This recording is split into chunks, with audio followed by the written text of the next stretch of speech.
जय श्री कृष्ण बालमित्रांनो. आपल्या आत्ताच्या गोष्ट आहे 51वी आणि गोष्टीचं नाव आहे मुचकुंदावर कृपा. तर परीक्षित महाराजांनी काल यवन जळून भस्म झाल्याची घटना ऐकली. तेव्हा त्यांनी झोपलेल्या व्यक्तीविषयी श्री शुकदेव गोस्वामींना प्रश्न केला.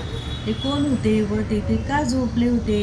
त्यांची दृष्टी पडताच काल यवन जळून भस्म झाला. इतकी शक्ती त्यांनी कशी प्राप्त केली होती? बघा, आपण मागच्याच गोष्टीमध्ये बघितलं की कालेवन हा कृष्णाच्या मागे लागला आणि कृष्णाने मग मुद्दामून खूप पुढे पुढे पुढे व धावत गेला आणि त्याच्या मागे तो कालेवन पण आला आणि मग कृष्ण एका डोंगराच्या गुहेमध्ये गेले आणि तिथे मुचकुंद ऋषी झोपलेले होते.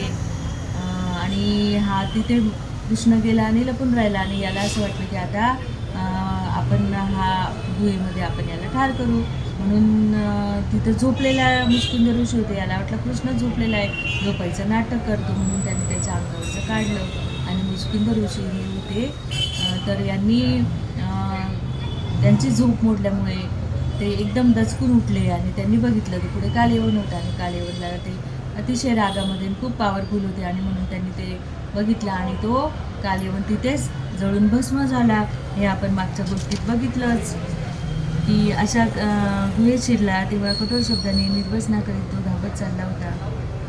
निद्रा भंग झालेल्या व्यक्तीने तात्काळ आपले नेत्र उघडून सर्व दिशाकडे नजर फिरवली आणि त्याने जवळच उभे असलेल्या कालेवनाला पाहिले. अवेळी निद्राभंग झाल्याने ती व्यक्ती अत्यंत क्रोधित झाली होती. क्रोधित नजरेने त्याने कालेवनाकडे पाहताच त्याच्या डोळ्यातून अग्नीच्या ज्वाला बाहेर पडू लागल्या आणि क्षणात कालेवन जळून भस्म झाला. तर हा कोण होता? मुचकुंद ऋषी. तर हा प्रिय राजा इक्ष्वाकू राजाच्या महान वंशात त्या पुरुषाचा जन्म झाला होता. कोणाचा? मुचकुंद ऋषींचा. प्रभू रामचंद्र याच थोर कुळात जन्मले होते. महाराज मानदाताचे ते सुपुत्र होते. कोण? मुचकुंद ऋषी. तर हे देवाचे सेनापती कार्तिकेय मुचकुंदाच्या युद्ध कौशल्यावर संतुष्ट होते. एकदा कार्तिकेयाने त्यांना युद्धातून निवृत्त होऊन विश्रांती घ्यावे सांगितले आणि म्हणून विश्रांती घेण्यासाठी म्हणजे त्या गुहेमध्ये जाऊन झोपले होते. आणि त्यांना खूप थकले होते ते, म्हणून त्यांना खूप निद्रा घ्यायची होती. पण कालयवनाच्या उठवल्यामुळे ते चिडले आणि त्यांनी कालयवनालाच भस्म करून टाकले. मुचकुंद असे सांगून संसार चक्रातून मुक्त होण्याचे वरदान सोडून आवडीनुसार त्याला कोणताही वर मागण्यास सांगितले. भगवंताशिवाय कोणीही संसार सागरातून मुक्त करण्यास समर्थ नाही. म्हणून श्रीकृष्ण मुकुंद मुक्तिदाता हे एक नाव पडले. मुचकुंद ऋषीच्या. राजा मुचकुंद अनेक वर्ष झोपलेले नव्हते. सतत युद्धात गुंतल्यामुळे फार थकले होते. तेव्हा त्यांनी वर मागण्यास सांगितलं. तेव्हा त्यांनी काय सांगितलं की मला खूप झोपू द्या.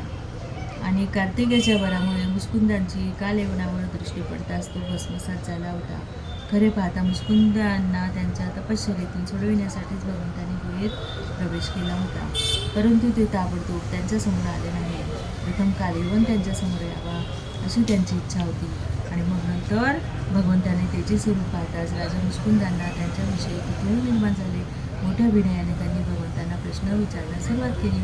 प्रिय भगवन, आपण या पर्वताच्या गुहेत कसे आलात ते मी विचारले तर चालेल का? आपण कोण आहात? आणि मग कृष्णाने त्याला सांगितलं की हे राजा, तू खूप थोर आहे.